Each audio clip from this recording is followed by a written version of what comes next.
when I thought about the President's Cup, Diane, I said, who had something to gain from the President's Cup from the international side?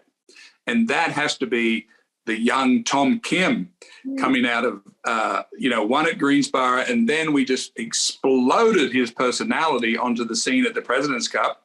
Even though we weren't victorious at all, he won some points, but his personality was coming through, Diane.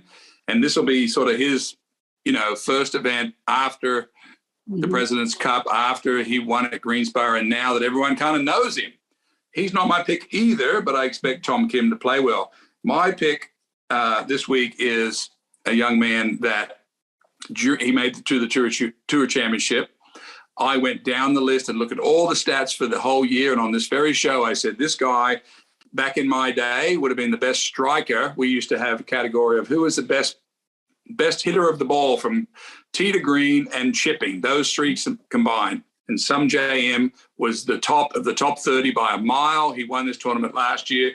Do you know that he had 25 chip-ins last year, which is 6 better than the tour average? I mean, the guy can really chip.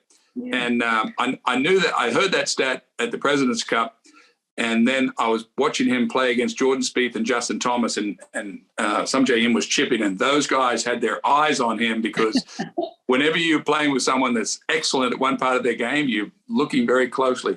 But Sungjae will have gotten some confidence, Diane, from the President's Cup. He's the defending champion.